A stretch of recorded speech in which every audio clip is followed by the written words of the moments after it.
میں نے ایک دوست کو چلہ بتایا تھا تھوڑے دیر پہلے، آپ کو بھی بتاتا ہوں. کہنے لگے کوئی وظیفہ بتائیں، کوئی چلہ بتائیں. میں نے کہا پہلا یہ ہے کہ 20 منٹ موبائل کو ہاتھ نہیں لگانا. تو وہ تو نہیں کر سکا، اللہ کرے آپ کر لیں. اس سے نہیں ہوا تھا، وہ 4-5 منٹ میں ہی اس کا چلہ ٹوٹ گیا بیچارے کا. آپ کے پاس تو ہر وقت کتابیں ہونی چاہیے تھی، ہر وقت کتابیں بٹنی چاہیے تھی. جتنی کتابیں آپ کے بزرگوں نے لکھی ہیں تو دور دور تک مثال ہی نہیں ملتی. تو یہ شوق جب پیدا ہوگا نا، مزاج علمی ہوگا، طبیعت سیکھنے کی ہوگی. زیادہ باتیں نہیں کرنی، بات کو سمیٹنا ہے. یہ بھی چسکا ہے، اگر کبھی لگ جائے نا. سرکار کی حدیث پاک پڑھنے کا، سننے کا. یہ بھی حضرت عبداللہ ابن عباس کو حضور نے دعا دی تھی نا کہ اللہ تعالیٰ تجھے دین کی فقاہت عطا کرے. تو ان کو پتہ چلا کہ حضرت ابی بن کعب رضی اللہ تعالیٰ عنہ محبوب کی احادیث کا ذخیرہ رکھتے ہیں. تو پھر ان کے گھر جاتے تھے تو استاذ کے احترام کا یہ حال تھا کہ دستک نہیں دیتے تھے، ان کے دروازے پہ بیٹھ جاتے تھے. اور فرماتے کبھی میں یوں بھی بیٹھتا کہ میں بیٹھا رہتا، اور پھر کبھی یوں بھی بیٹھتا کہ بیٹھے بیٹھے تھک جاتا، اور پھر میں اپنے امامے کا سرہانہ بنا کے ان کے دروازے کے کونے پہ ایک سائیڈ پہ لیٹ جاتا. ٹھنڈی ہوائیں جب مدینہ چوم کے گزرتی تو ریت میرے بالوں میں پڑ جاتی. فرماتی میرے استاد حضرت ابی بن کعب اپنی مرضی سے باہر آتے اور مجھے لیٹا ہوا دیکھتے تو میں ان کی آنکھوں میں آنسو بھی چمکتے دیکھتا. اور پھر وہ فرماتے ہو میرے نبی پاک کے چچا زاد، مجھے بلا لیا ہوتا، میں آپ کے پاس آ جاتا. تو فرماتے نہیں، آج شہزادہ بن کے نہیں آیا، شاگرد بن کے آیا. مجھے کچھ محبوب کی احادیث آپ سنا دے، میں ان کو یاد کر لوں. میرے عزیزو، یہ بھی ایک ذائقہ ہے. خدا را کوئی ایسی ویڈیو نہیں بچی جو ہم نے نہ دیکھی ہو، کوئی ایسی نئی داستان نہیں جو ہماری نظروں سے نہ گزری ہو. یعنی ابھی کسی نے تصویریں چڑھائے، 5 منٹ نہیں گزرتے ہم دیکھ بھی لیتے ہیں. ایک دوسرے سے پوچھ رہے ہوتے ہیں جناب وہ کیا بنا. اور میری طرح کا کوئی شخص اگر کہہ دے میں تصویریں دیکھ نہیں سکا تو کہندے لو تسی ساڈیاں تصویریں ہی نہیں تکیاں. اتنا قریبی تعلق ہے. وہ باہر آ جائیں. اب تو تھکاوٹ ہو گئی ہے ان کاموں سے. اب تو بعض اوقات طبیعت پہ بوجھ بنتی ہیں بعض چیزیں. عملی زندگی میں آئیں، کتاب و سنت کا شوق پیدا کریں.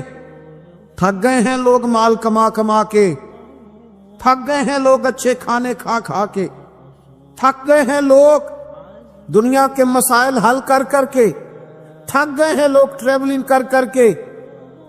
اب وہ لوٹنا چاہتے ہیں رسول کریم کے قدموں کی طرف. بے چینیاں بڑھ گئی ہیں، پریشانیاں بڑھ گئی ہیں، ذہنی آوارگی بڑھ گئی، حالات کنٹرول سے نکل رہے ہیں. دنیا واپس گنبد خضرا کی طرف لوٹنا چاہتی ہے. دینداروں کی ذمہ داریاں بڑھتی جا رہی ہیں. انہیں دینی ذوق اور دینی علم کے فروغ کے لیے جدید تقاضوں کے مطابق منظم جدوجہد کرنی پڑے گی. اور وہ طبقہ جس کے بارے میں میرا اور آپ کا خیال ہے کہ یہ بالکل بھی دین سے دور ہے. ہم کوئی 7-8 گھنٹے والی ایک فلائٹ میں موجود تھے تو میرا خیال یہ تھا کہ یار یہ سارے لوگ شاید دنیا دار ہیں، تو میرے موبائل میں کچھ قرآن مجید ہے تو میں شاید دیکھ رہا ہوں. تو ایک نوجوان ہم نے ایسا بھی دیکھا جس نے بال پیچھے سے باندھ رکھے، پونی پہنی ہوئی، اور اس کی حالت یہ تھی کہ پینٹ شرٹ بھی چلو لوگ پہنتے ہیں پر کچھ زیادہ ہی اس نے جدید پہن لی تھی.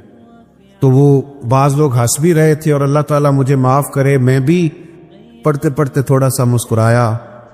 لیکن پھر بعد میں ڈھیر سارے لوگوں نے میری طرح سجدہ صاف کیا جب وہ بظاہر فیشن میں لدا ہوا نوجوان اور ساتھ والی سیٹ پر بیٹھتے ہی، سیٹ بیلٹ باندھتے ہی، جب اس نے اپنی فائلوں کے اندر سے قرآن مجید نکالا، انہیں پڑھنا شروع کیا، تو میں بھی کہہ رہا تھا نہیں بھئی یہ اجارہ داری کوئی نہیں، یہ کسی کے گھر کی لونڈی کوئی نہیں، یہ توفیق ہے وہ کریم جس کو چاہتا ہے عطا فرما دیا کرتا.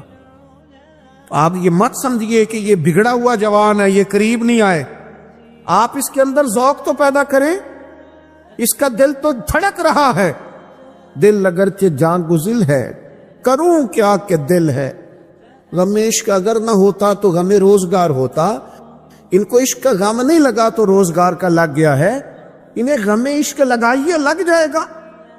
یہ تو تیار بیٹھے ہیں, کوئی ہے ہی نہیں جو آ کے چنگاری سلگا دے. مجھ سے ناراض نہ ہوئیے گا, میں کہہ چکا ہوں اختلاف حسن ہوتا ہے, لیکن وہ جو ہمارے پاس آئے بیٹھے ہیں وہ دین سیکھنے آئے, ہمارے آپسی اختلاف سننے نہیں آئے.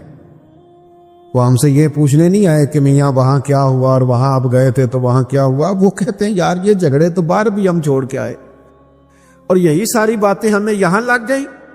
تو یہ ذائقہ تمام مسائل کا حل یہ ہے کہ آپ نبی پاک علیہ السلام کے دین کے فروغ کے لیے, کتاب و سنت کی ترویج کے لیے. حضرت بقی الدین ابن مخلد کہتے ہیں میں اپنے ماموں کے پاس پڑھتا تھا اور میری طلب حدیث پاک میں اتنی زیادہ تھی کہ میرے ماموں مجھے کہنے لگے پتر تو بغداد چلا جا امام احمد بن حنبل کے پاس, میں تیرا ذوق نہیں پورا کر سکتا. فرماتے میں دریا پہ بیٹھا آنے کے لیے تو رستے میں طوفان آ گیا. وہ میں بچھڑا قافلے سے تو ایک جزیرے پہ چلا گیا, ایک مہینہ بغیر کھائے پیے گزارا. پھر کوئی سہارا ملا تو بغداد پہنچے. جو بغداد آئے تو پتہ چلا کہ امام احمد بن حنبل پر تو بادشاہ نے بڑی سختی کر دی ہے, گھر میں نظر بند کر دیا ہے. میں نے کچھ لوگوں سے پوچھا چلو مجھے شیخ کے گھر کا رستہ ہی کوئی بتا دے. ان کا سختی بڑی ہے, اشارہ بھی نہیں کر سکتے, کرفیو نافذ ہے. شیخ فرماتے ہیں ایک شخص کی میں نے منت کی, کہنے لگا انگلی کا اشارہ نہیں آنکھ کا اشارہ کروں گا, یہ گھر ہے امام احمد بن حنبل. کہتے ہیں وہ گھر دکھا کے چلے گئے. میرے پھٹے ہوئے کپڑے, کئی دنوں کا سفر, کبھی کھانا ملتا کبھی نہ ملتا. میں نے سوچا دروازے تک کیسے جاؤں, ارد گرد تو پولیس کھڑی ہے. پھر میں نے ایک تجویز سوچی, کپڑے پھاڑ لیے, ٹوپی اتار لی, مانگنے والا کاسا گلے میں ڈال لیا. تینوں لب دے آپ گواچے, سانو اپنی خبر نہ کوئی, ساتھوں تے پارے نہیں ککھ گلیاں دے. ہن تے آخ دے لوگ شدائی, ننگ نموس دا ساڑ کے چولا, گل پہنے تاج گدائی. سجنا اسی اپنا آپ گوایا تاں یار نے چاتی پائی. فرماتے میں ایک ایک دروازے مانگنے لگا, سجنا یار منون دی خاطر اساں کی پیس بٹائے. فرماتے مانگتے مانگتے امام احمد بن حنبل کا دروازہ آیا اور میں نے صدا لگائی فقیر ہوں, دور سے آیا ہوں, کو مہربانی ہو جائے. کہتے ہیں شیخ باہر تشریف لائے فقیر کو دینے کے لیے, اور جب 1 دینار وہ میرے کاسے میں ڈالنے لگے, چھوڑ دیں جی مہربانی کریں, اتنی مزیدار بات ہو رہی ہے, کیوں دخل دے رہے ہیں آپ, بات سنیں. فرماتے ہیں کہ جب وہ 1 دینار ڈالنے لگے تو میں نے ہاتھ پکڑ کے چوم لیا, اور پھر میرے آنسو جو بہے تو میں نے کہا میں وہ والا فقیر نہیں جو پیسے لینے آیا ہوں. میرے پھٹے ہوئے کپڑے دیکھیں, میں روز فقیر بن کے آیا کروں گا, آپ محمد عربی کی چند حدیثیں سنا دیا کریں. کہتے ہیں امام صاحب نے بھی نظر اٹھا کے دیکھا, طالب علموں, کچھ طالب علم بھی ایسے ہوتے ہیں جو استاد کا دل کرنے لگتا ہے میں تیاری کر کے آؤں, یہ مجھ سے سوال پوچھتا ہے. کچھ طلباء بھی ایسے ہوتے ہیں جن کی وجہ سے نا تھوڑا دل کرتا ہے کلاس میں بیٹھنے کو. شیخ فرماتے ہیں کئی مہینے میں فقیر بن کے جاتا رہا, اور کئی مہینے میں کاسا آگے کر کے حدیثیں سنتا رہا. پھر حالات بدل گئے, حالات بدل ہی جاتے ہیں.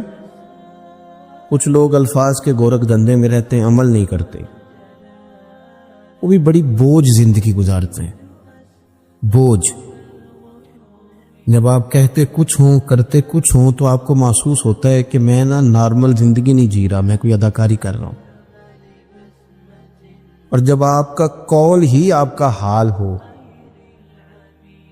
جو آپ کہہ رہے ہوں وہی کر رہے ہوں, تو پھر آپ یقین کریں کہ کوئی کام بھی بوجھ نہیں بنتا, پھر کام کرتے ہوئے مزہ آتا ہے. پھر بندے کو سکون نصیب ہوتا ہے کہ نہیں میں جو کر رہا ہوں یہ ٹھیک کر رہا ہوں. اللہ تعالیٰ نے نبی پاک صلی اللہ تعالیٰ علیہ وسلم کی جو ذمہ داریاں بیان فرمائیں, نبوت کی جو ڈیوٹیاں رب نے بیان فرمائیں کہ میرے محبوب یہ ڈیوٹیاں فرمائیں گے, اللہ کی طرف سے رسول کریم صلی اللہ تعالیٰ علیہ وآلہ وسلم کے تعلق سے جو چیزیں بیان ہوئی ان میں ایک بات یہ بیان کی گئی، فرمایا وَيُعَلِّمُكُمُ الْكِتَابَ وَالْحِكْمَةَ، میرے نبی تمہیں علم بھی سکھائیں گے اور حکمت بھی سکھائیں گے، اور وَيُعَلِّمُكُم مَّا لَمْ تَكُونُوا تَعْلَمُونَ، جو تم نہیں جانتے وہ سارا میرے رسول تمہیں عطا فرمائیں گے۔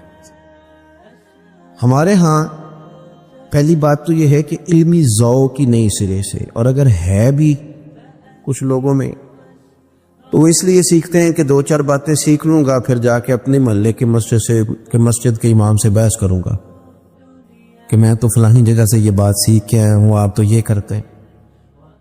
اپنی تربیت کے لیے سیکھنا،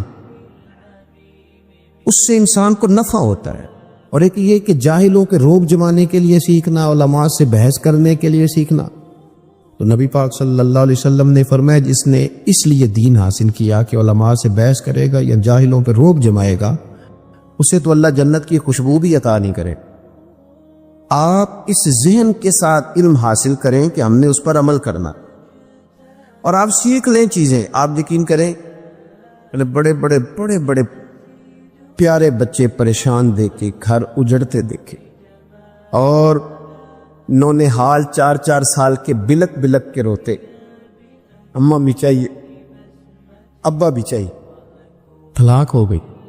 لیکن جب نیچے اتر کے دیکھا تو صرف اتنا پتا چلا کہ جہالت ہے، اس بندے نے M.Com کیا ہوا ہے، اس شخص نے FSc کی ہوئی ہے، BSc اس نے کیا ہے، یہ دنیاوی تعلیم رکھتا ہے، لیکن اس کو یہی نہیں پتا تھا کہ طلاقیں 3 اکٹھی نہیں دینی چاہیے، اسے پتہ ہی نہیں تھا۔ یہ تو صرف دھمکی دیتے ہی 3 طلاقیں دے بیٹھا ہے، اور پھر آ کے کہتا ہے مولانا اب کیا بنے گا۔ اگر اسے صرف اتنا ہی پتا ہوتا کہ طلاق دینے کا ڈھب سے طریقہ کیا ہے، اور اگر اختلاف ہو جائے تو پھر خاتون کو منانے کا، سجانے کا اور سنوارنے کا، اور واپس اس کو اصلاح پہ لانے کا قرآن و سنت نے کیا طریقہ بیان کیا ہے، تو آپ یقین کریں کہ بڑے بڑے گھر اجڑنے سے بچ جاتے۔ لیکن 3 مہینے تک لوگ شیروانی تو پسند کرتے رہتے کہ شادی پہ کون سی پہننی، اور والد 6-7 درزیوں تک تو رسائی دلا دیتا ہے کہ یہ صحیح بنا دے گا تو یہ صحیح بنا دے گا، لیکن جو فتوے آپ نے بعد میں علماء سے لیے ہیں، کاش اپنے بیٹے کا بازو تھام کے ہم اسے لے جاتے اور کہتے مولانا اس کا نکاح کرنا ہے، اسے ذرا آپ شادی کے، نکاح کے، خواتین کے مسائل کے اور طلاق کے معاملات پر تھوڑا سا آگاہ کر دی، تو آپ یقین کریں کہ یہ جو کورٹ کچہریوں میں روز رش ہوتا ہے اور وکیلوں کو آپ فیسیں دیتے ہیں، یہ بچ جاتی، اور لمبا کام نہ آپ کو کرنا پڑتا، اور اس کے لیے دور نہیں جانا پڑے گا آپ کو، اس کے لیے آپ کو بہت لمبا سفر نہیں کرنا پڑے گا۔ میں دعوے سے کہتا ہوں اہل سنت کے چمن میں جتنی بہار ہے، آپ اپنے محلے کے امام کے پاس بھی جائیں گے تو انشاءاللہ رسول اللہ کے دین سے آپ کا سینہ منور کرے گا۔ ہم نے یہ کیا ہے کہ سیکھا نہیں، ہم آگے نہیں بڑھے، اور یہ بات یاد رکھ لیں، جب آپ کوئی دین کی بات سیکھ لیتے ہیں تو فوراً آپ عمل کریں نہ کریں، ایک وقت ایسا ضرور آتا ہے کہ جب آپ وہ کام کرنے لگتے ہیں تو بات آپ کے ذہن میں آتی ہے کہ یار مولانا صاحب نے یہ بتایا تھا، مفتی صاحب نے یہاں یہ ذکر کیا تھا، یہ میں نے سنی ہوئی ہے بات۔ آپ کے ایک دفعہ وہ حاشیہ خیال سے ٹکرا جائے تو وہ آپ کو نفع دیتی۔ نبی پاک صلی اللہ تعالی علیہ وسلم لوگوں کو علم سکھاتے، حضور علم کا شوق پیدا کرتے۔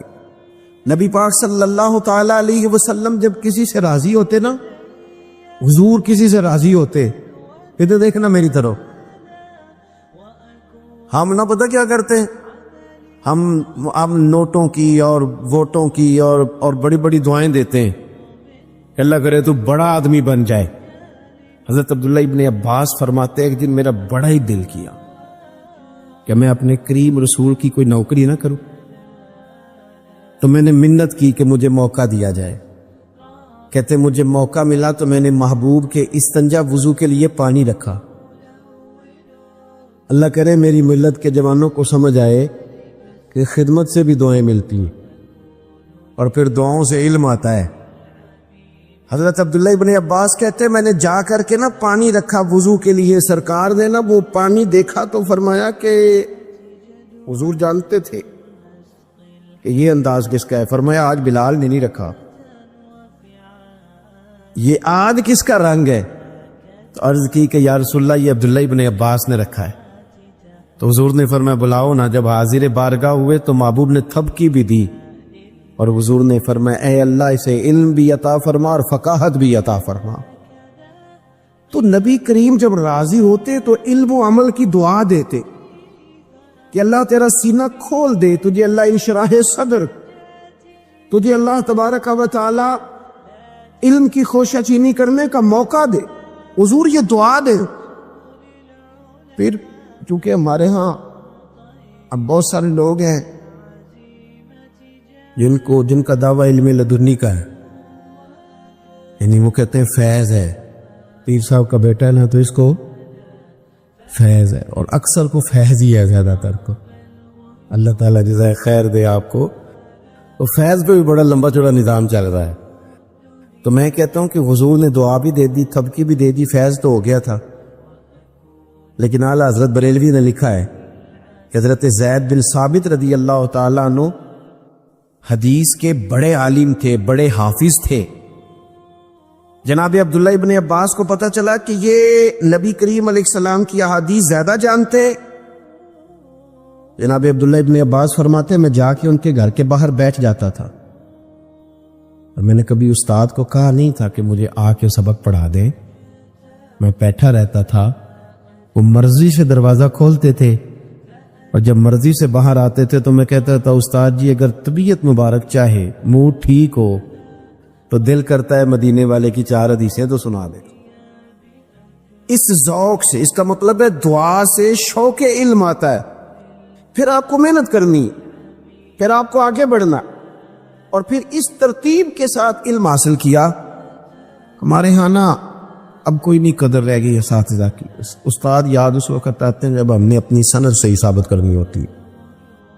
ہمیں استاد یاد آتے ہیں, پھر ہم بتاتے ہیں کہ میری فلاں سے سند ہے. ورنہ بہت سارے پیر تو خیر میں بتا دوں کافی سارے علم لدنی والے ہیں, اور جو خطیب وائزیل ہیں وہ ویسے کہتے ہیں کہ بس اللہ کا فضل ہی ہو گیا تھا.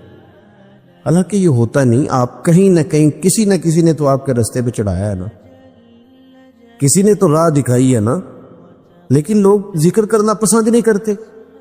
اعلیٰ حضرت بریلوی رحمۃ اللہ علیہ فرماتے ہیں کہ جناب عبداللہ ابن عباس کا پھر حال یہ تھا, چونکہ شاگرد تھے حضرت زید بن ثابت رضی اللہ تعالیٰ عنہ کے. تو سرکار اعلیٰ حضرت فرماتے ہیں گھوڑے پہ آ رہے تھے حضرت زید بن ثابت. تو ایک تو یہ کہ استاد بلاتا ہے, اور استاد باقاعدہ کہتا ہے کہ آؤ ذرا مجھے خدمت کی ضرورت ہے. کہاں نہیں, وہ تو روٹین میں آ رہے ہیں, گھوڑے کی لگام تھامی, حاجت نہیں. لیکن حضرت عبداللہ ابن عباس نے دور سے دیکھا, میرے استاد جی آ گئے. دوڑ کے آگے بڑھے اور گھوڑے کی لگام پکڑ لی, چلنے لگے. تو حضرت زید بن ثابت کہنے لگے آپ حضور سید عالم علیہ السلام کے چچا زاد ہیں, آپ کا خاندان بڑی شانوں والا, یہ آپ کیا کر رہے ہیں؟ تو جوانوں اس بات کو سمجھنا, بڑی منصوبہ بندی کر کے تمہیں علماء سے دور کیا گیا ہے, اور اس کا نقصان یہ ہوا ہے کہ سمجھدار نوجوان کو بھی دعائے قنوت نہیں آتی, سیانے بچوں کو بھی. یعنی ایسا نہیں ہے کہ وہ لوگ سمجھدار نہیں, یعنی مذہب کے ساتھ پیار کرنے والے بھی ضروری چیزوں سے بھی آگاہ نہیں. کیوں کہ علم تو آئے گا عالم کے پاس بیٹھنے سے, اور وہاں سے تو آپ کو دور کر دیا گیا. اس کے بارے میں تو بڑا خوفناک آپ کو منظر بتایا گیا. حضرت زید بن ثابت رضی اللہ تعالیٰ انہوں نے لگام تھام لی گھوڑے کی, تو حضرت عبداللہ ابن عباس نے تھام لی. تو جناب زید بن ثابت کہنے لگے یہ آپ کیا کر رہے ہیں؟ تو جناب عبداللہ ابن عباس کا جملہ بڑا شاندار ہے. آپ فرمانے لگے حضور ہمیں سکھایا گیا ہے کہ علماء کا ادب کرنا ہے. جو کچھ کر رہا ہوں یہ سیکھا ہوا کر رہا ہوں, ہمیں سکھایا گیا. جب یہ لفظ کہے تو جناب زید بن ثابت بھی گھوڑے سے نیچے اتر آئے, اور اپنے شاگرد کا حضور کے چچا زاد سیدنا عبداللہ ابن عباس کا ہاتھ پکڑ کے چوم لیا. کہنے لگے استاد جی آپ یہ کیا کر رہے ہیں؟ فرمانے لگے ہمیں بھی سکھایا گیا ہے کہ خاندان رسول کا ادب کرتا ہے. تو ایک تو یہ کہ علم کا شوق پیدا کریں, ایک یہ کہ اپنے اساتذہ کی قدر کریں. اور یہ بڑا مزیدار کام ہے. اگر آپ کے سر پہ کوئی ہے نا وہ کہنے والا, تو آپ بڑے شاندار لوگ ہیں. کبھی کبھی بندہ تنگ آ جاتا ہے ہاتھ چموا کے بھی, میں صحیح کہہ رہا ہوں, کبھی کبھی تابے داری کرا کے بھی بندہ. میرے استاد جی نے مجھے فون کیا, کہنے لگے پرسوں کہاں ہو؟ میں نے کہا جی آپ حکم کریں. کہنے لگے پنڈی جانا ہے. میں نے صرف اتنا پوچھا میں کہ استاد جی اتنے کی کام ہے؟ کہنے تینوں وضاحت دینا میں ضروری نہیں سمجھتا. لوگ بڑی تعریفیں کرتے ہیں, ہمارے ساتھ بڑا پیار کرتے ہیں, پر انہوں نے جو کہا نا میں ضروری نہیں سمجھتا, تو آپ یقین کریں کہ ساری رات بات کی ٹھنڈک محسوس ہوتی رہی. ہمارے ایک بزرگ ہیں, ان کی والدہ 100 سال کی عمر کے بعد غالباً 118-17 سال کی عمر میں انتقال کر گئی. بابا جی کی اپنی عمر تقریباً 70 سال سے اوپر ہے. ان کے بچے مجھے کہنے لگے ابا جی جمعہ آپ کے پاس پڑھتے ہیں, اتنا روتے ہیں ساری رات ہی روتے رہتے ہیں. آپ ان سے کہیں کہ اماں ماشاءاللہ اب حد ہو گئی ہے. تو میں نے ان سے کہا, میں نے کہا بزرگوں مطلب آپ کے بچے پریشان ہو گئے, چلی گئی ہیں والدہ, تو صبر حسن ہے دین کا, تو آپ بس کریں. تو انہوں نے مجھے بڑی انوکھی بات کی, کہنے لگے حضرت جی جس دن کی اماں گئی ہے نا میں بوڑھا ہو گیا ہوں. میں نے کہا کیا مطلب؟ کہنے لگے میری 70 سال سے زیادہ عمر ہے. جب میں گھر آتا تھا تو میری اماں پوچھتی تھی منڈیا آ گئے ہیں, منڈے نو روٹی دیو, تو کہتے تھے بتائیں مجھے ان میں کو منڈا کہے گا. تو ماں کے سامنے مجھے محسوس ہوتا تھا کہ میں جوان ہوں. طبعا آپ کے جب استاد ہوتے ہیں تو اس کا مطلب یہ ہوتا ہے کہ ابھی آپ جوان ہیں, ابھی آپ میں طاقت ہے. اس لیے کہ بڑا وہ ہوتا ہے جس کا کوئی بڑا ہوتا ہے, اور جس کا کوئی بڑا ہی نہ ہو وہ کس طرح بڑا ہوگا؟ علم کا شوق پیدا کرے, اور طلباء سے علماء سے نہیں. قرآن مجید نے کہا کہ یعلمکم الکتاب والحکمہ, دین سکھائیں پر تھوڑا دانائی کے ساتھ, حکمت کے ساتھ. حکمت اصل. قاضی اعجاز رحمت اللہ علیہ نے شفا شریف میں لکھا ہے, ایک بدو نبی کریم صلی اللہ علیہ وسلم کی بارگاہ میں حاضر ہوا اور اس نے کچھ مانگا.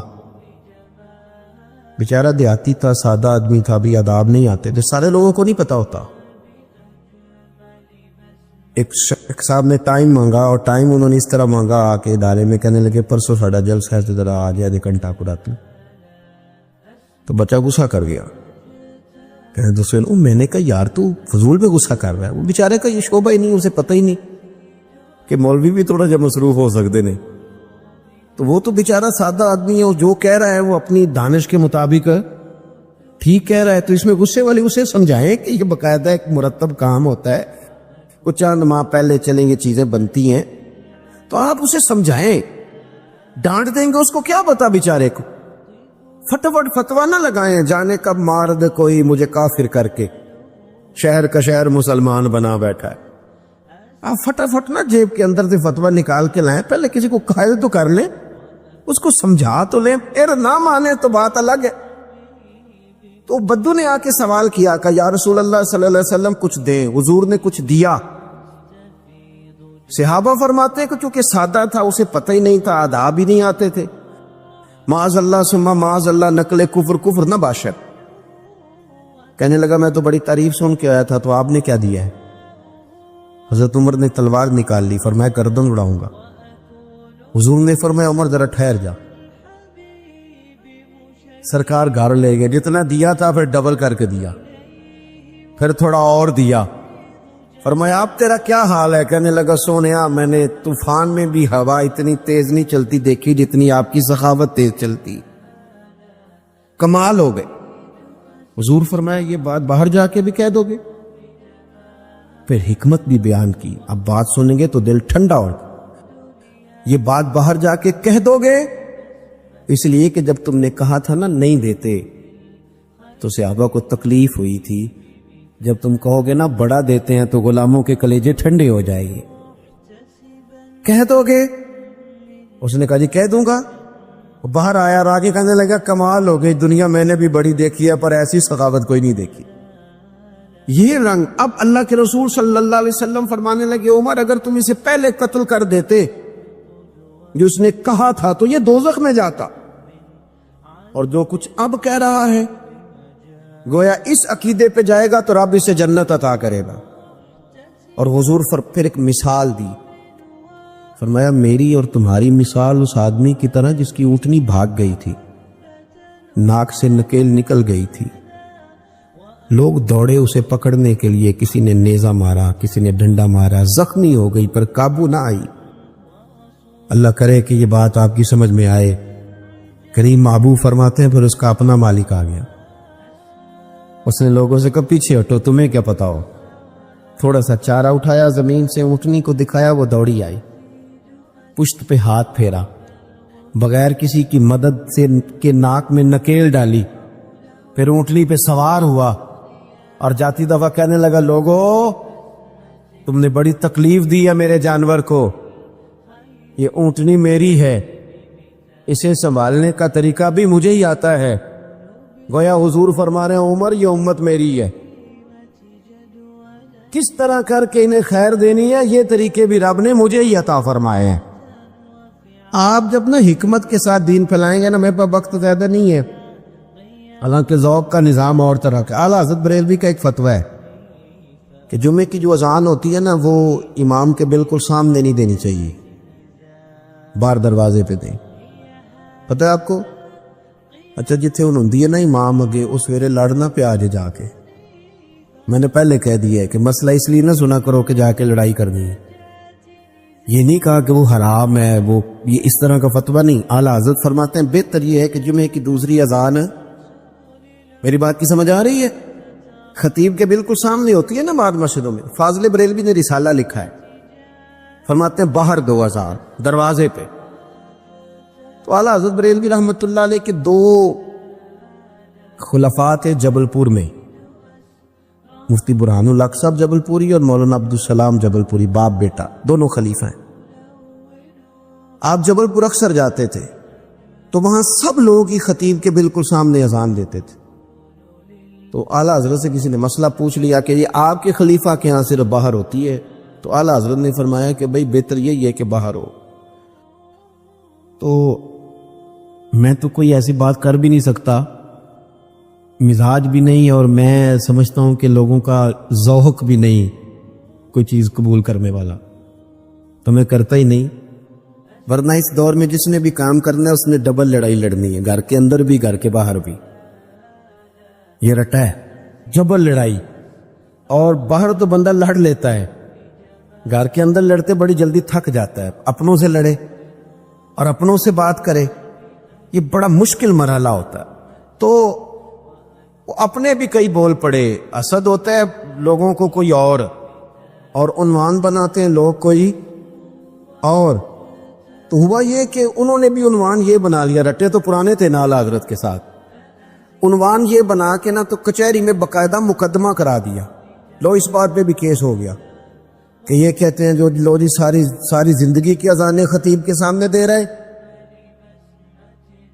اور اب انہوں نے کہہ دیا کہ باہر دے، نیا رٹا ڈال دیا۔ تو بڑے بڑے مفتی تھے جو کہہ رہے تھے جناب ہم پرانے دے رہے ہیں، اور ہماری پگڑی کھول کے رکھ دی۔ تو اعلیٰ حضرت رسالہ بھی پیش کیا، پر نہ ماننے کا کوئی علاج ہے۔ لیکن حکمت دیکھیں، جو عالم ہوتا ہے وہ حکیم ہوتا ہے، اسے صرف اپنی بات کہنی نہیں آتی، اسے اپنی بات سمجھانی بھی آتی ہے۔ اس کے اندر اللہ یہ کمال رکھتا ہے کہ اسے بات دل تک اتارنی آتی، اور وہ جب اپنے درد میں بات لپیٹ کے پیش کرتا ہے تو وہ سیدھی روح سے ٹکراتی ہے جا کے۔ تو مقدمہ ہو گیا، کیس ہو گیا جی۔ اعلیٰ حضرت کبھی انگریز کی عدالت نہیں گئے، فرماتے تھے عدالت تو وہ ہوتی ہے جہاں عدل ہو، کہتے تھے یہ کچہری ہے، کچہری کہتے تھے، اور کچہری میں کبھی گئے ہی نہیں۔ وہ ایک ادری ہوتا ہے جو آواز دیتا ہے، جج صاحب کے سامنے نہیں ہوتا، فلاں بن فلاں حاضر ہو، ہمارے پنجاب میں تو اس کو ادری کہتے ہیں۔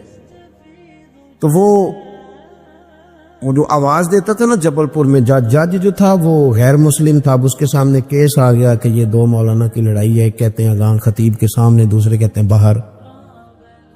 اس نے کبھی بلاؤ مولانا احمد رضا خان کو جن پر مقدمہ ہے، مدعی تو آگے، اعلیٰ حضرت تو کبھی گئے نہیں تھے۔ تو وہ جو آواز دینے والا تھا نا وہ اعلیٰ حضرت کا مرید تھا، اس کو سبق پہلے ہی پڑھا دیا سارا۔ اور میرے اعلیٰ حضرت رحمۃ اللہ علیہ سید دیدار علی شاہ صاحب فرمایا کرتے تھے کہ فاضل بریلوی کے مدرسے کے تو نابالغوں کا علم بھی کسی سے تولا نہیں جا سکتا، نابالغوں کے علم کا یہ حال ہوتا ہے۔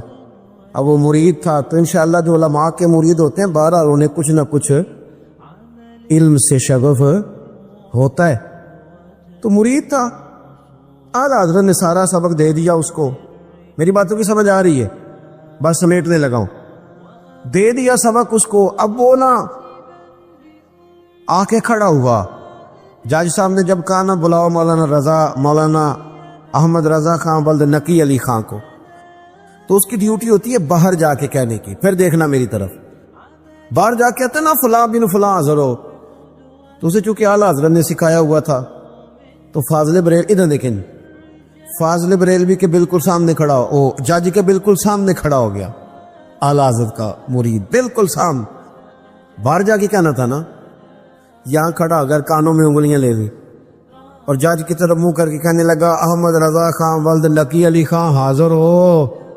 اور جج صاحب کہنے لگے میں تو آیا بیٹھا ہوں، باہر جا کے کہنے لگا جی یہی تو میرے پیر صاحب کہتے ہیں، یہی تو وہ فرماتے ہیں کہ خطیب تو آ گیا جمعہ پڑھانے والا، وہاں کہے تاکہ باہر والا بھی کو سن لے، وہاں جا کے کہے. اور جج کہنے لگا مولانا کو آنے کی ضرورت نہیں، وہ جو بھی کہتے ہیں ٹھیک ہی کہتے ہیں. ختم ہو گئی بات. حکمت کے ساتھ آپ دین پھیلائیں، آپ حکمت کے ساتھ دین پھیلائیں. آپ لوگوں کو، آپ یقین کریں کہ کئی دفعہ نا مفتی صاحب سے، میری طرح کے جو لوگ مفتی کہلاتے ہیں ان سے فتویٰ لینے جائیں تو کئی بندہ اندر جاتا ہے تو واپس آ جاتا ہے بھاگ، کہتا حضرت بڑے جلال میں کل آ جاؤں گا. وہ پھر کسی غلط آدمی کے ہتھے چڑھ جاتا ہے. وہ کئی دفعہ لوگوں کا سودا ٹھیک ہوتا ہے، سیل مین نہیں ٹھیک ہوتے. کچھ لوگوں کا سودا غلط ہوتا ہے پر سیل مین صحیح ہوتے ہیں، گاہک کو نیچے اترنے نہیں دیتے. مہربانی کریں آپ نا اپنا انداز، یہ جو تھوڑی بہت خدمت کرنے والے یہ تھوڑا میٹھا رکھیں، اور تھوڑا نا عوامی ضرورت پر بھی توجہ دیں. یہ جو ہمارے طالب علم ہوتے ہیں نا مدرسوں کے، ان کی چھوٹی چھوٹی خواہشات ہوتی ہیں، چھوٹے چھوٹے، وہ میں ہوں، یہ ہیں، آپ ہیں، کوئی بندہ بھی ہے، جو چیز وہ سامنے والے میں دیکھتا ہے اسے لگتا ہے وہ زیادہ اچھی ہے، جو میرے پاس ہے وہ شاید کمزور ہے. یہ فطرت ہوتی ہے. ان کا بھی کبھی کبھی دل کرتا ہے کہ مجھے برگر کھانا چاہیے. صحیح کہہ رہا ہوں. میں سفر پہ رہتا ہوں. ایک دن میں آ گیا جلدی، تو میں بڑا تھکا ہوا تھا 2-3 راتوں کا. تو میں چارپائی پہ لیٹ گیا تو میرا بیٹا دوڑ کے آیا. اس نے مجھے آ کے کہا کہ مجھے برگر کھانا ہے. کیونکہ میرا دل تھا کہ مجھے کوئی 1-2 گھنٹہ ملے. میں تو گھر نہیں گیا کہ بچے مجھے تنگ کریں گے. تو میں نے اس کو 500 روپے دیے. میں نے کہا برگر منگا لو. اس کو فارغ کر کے میں نے رخ اس طرح پھیرا تو 2-3 طالب علم مدرسے کے کھڑے تھے. تو میں نے ان کی آنکھوں کے اندر ایک خاموش طلب دیکھی. تو پھر نیند نہیں آئی. پھر میں اٹھ کے بیٹھ گیا. پھر میں نے بچے کو 7,000 دیا. میں نے کہا ان سب کے لیے برگر لا، ان کو کھلا. آپ یقین کریں استحصال ہوتا ہے ان بچوں کا. میں نے دیکھا ہے. یعنی چودھری صاحب ایک سپارہ خود نہیں پڑھتے کہ مدرسے کے، اپنا ابا فوت ہوا ہے، ایک سپارہ نہیں پڑھیں گے. مدرسے کے بچوں کہیں گے پورا قرآن پڑھ کے اٹھنا ہے. کیوں جی؟ نبی پاک صلی اللہ علیہ وسلم نے فرمایا اتنا پڑھو جتنا تمہارا دل جمے، اور جب دل نہ جمے تو چھوڑ دو. آپ نے کاہے کو پابندی لگائی؟ اور پھر کہتے ہیں ٹھہر جاؤ ابھی دیگ پکنے میں دیر ہے. تیرے گھر جب کوئی مہمان آتے ہیں تو انہیں کہتا ہے دیگ پکنے میں دیر ہے، ذرا ٹھہر جاؤ. کہے نا تم بچی کے سسرال والوں سے کہ دیر ہے ذرا، ان کو کہتا 2 سپارے اور پڑھ لو. کیا آپ استحصال کرتے، ظلم کرتے؟ آپ کو پتہ ہے یہ کس مسلک پہ بیٹھے ہیں؟ یہ اس مسند پہ بیٹھے ہیں جو مدینے والے رسول کا راستہ ہے. آپ ان کے ساتھ اعزاز والا پیار کریں، آپ ان کے ساتھ محبت والا پیار کریں. اور میں طالب علموں سے کہتا ہوں، حضرت محدث اعظم پاکستان رحمۃ اللہ علیہ فرمایا کرتے تھے یہ جو تمہیں پگڑی ملتی ہے نا دستار کے وقت، اسے ضائع نہ کرنا، قبر میں ساتھ لے کے جانا. فرماتے تھے تمہیں پتہ نہیں، اسے کپڑے کا ٹکڑا نہ سمجھنا، اس کی خوشبو لے کے جانا، قبر میں فرشتے بھی تمہارا حیا کریں گے.